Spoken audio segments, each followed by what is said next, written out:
It's a small step forward toward buying that increases the likelihood of them buying from you. Why? Because the more time and activity invested in moving forward with you, naturally, the more likely that they will actually buy from you. Welcome to the Master Dealmaker's Secrets podcast. And now, here's sales growth strategist, John Blake.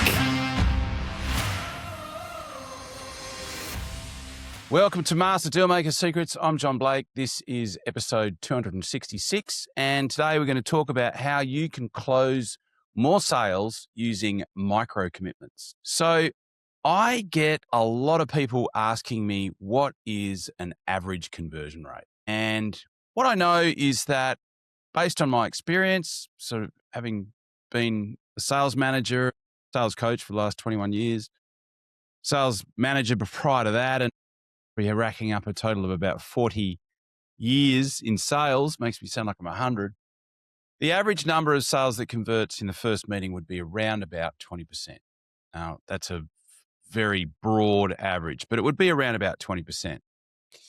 Most salespeople tell me that they follow up around twice. So I do a survey with most of the people that I coach, and to start off with, they will share that they follow up about once. But what we know is that the data tells us that 44% of salespeople will give up after one follow-up.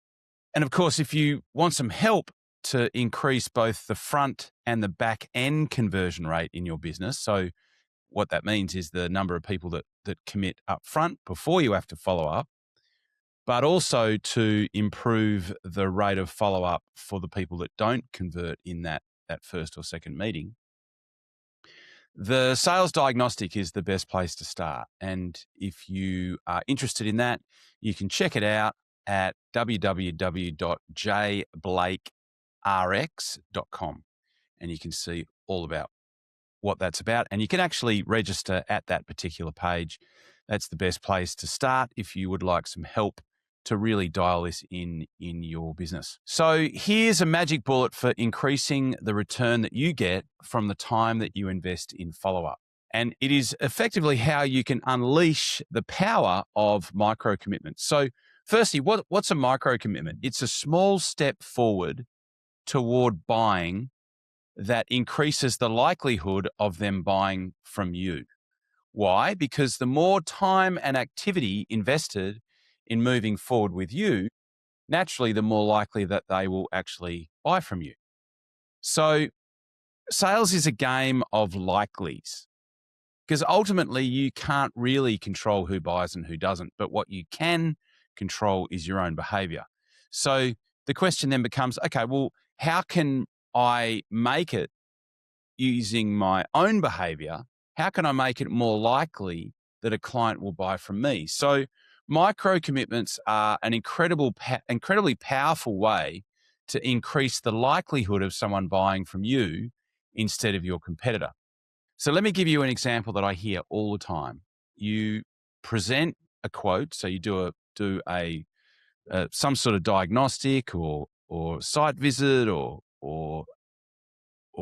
discovery with a potential client, and you put together and you ideally present a quote or make an offer to that person, and the client says that they have some sort of a legitimate reason that they need to go and check something, or there's a delay. They're not going to buy on that day. And look, there are objection handling techniques and some things that you can say, but let's just assume that they had a legitimate reason that they couldn't make a buying commitment now, but that they said that they were certainly still interested. So scenario one, you say, okay, I'll follow up with you next week. And that's the end of it. And this particular scenario is very common. It's almost always the case when I'm working with a client. I say, okay, so you make someone an offer, they don't buy on the spot. What do you do? And they say, well, I tell them that I'll follow up next week. Okay, great. And then what happens then? They say, well, the client says okay, right? So that's scenario one. Scenario two, which is what I get all of my clients to do, is you say, okay, well, when would you like to let me know what you want to do? Like, and notice the language. It's not when would you like to buy? It's not when would you like to send me your credit card details? It's when would you like to let me know what you want to do? Or another way that you can ask that is to simply say, when would you like to continue the conversation? Right. So you're putting the ball in their court and they will tell you. They'll say, oh, well, I've got to go and check with such and such, or I've got a, board meeting tomorrow, or I've got to talk with my business partner on Friday, or whatever. And you say, okay, well, when ideally would you like to chat again about this? Or when would you like to let me know what you want to do? And the client will say, oh, well, can you give me until Tuesday next week? And you say, sure. So did you want to chat on Tuesday or would you prefer Wednesday? No, Tuesday's good. Okay, great. So client says yes. You say, okay, well, would the morning suit you to chat or would the afternoon suit you to chat? So now they're looking in their diary because they need to check to see what they've got on Tuesday morning or Tuesday afternoon. And they'll tell you. They'll say, oh, actually, I'm at my kids' sports carnival on Tuesday morning, so probably afternoon would be better. And you say, oh, okay, so would 1 p.m. work okay? Yep, 1 p.m. works fine. And you say, okay, cool. So look, what I've done is I've put that in my diary. It's in there at 1 o'clock. I will give you a call. In fact, if it's okay with you, what I might do is send you just a 10-minute calendar invite so that it's in my diary and I won't forget, and we can chat then and you can let us know what you'd like to do either way. How does that sound? Yeah, that sounds fine. Great. So what happened then, right? So scenario one, no micro commitment. Just, I'll call you next week. And in most cases, it's the salesperson saying to the potential client, I'll call you next week. They're not asking permission. They're just saying, I'll touch base with you next week, right? And that's it. That's the extent. Like the client might not even say, yeah, that's fine. Or the client might not even comment, right? So it's, I'll call you next week.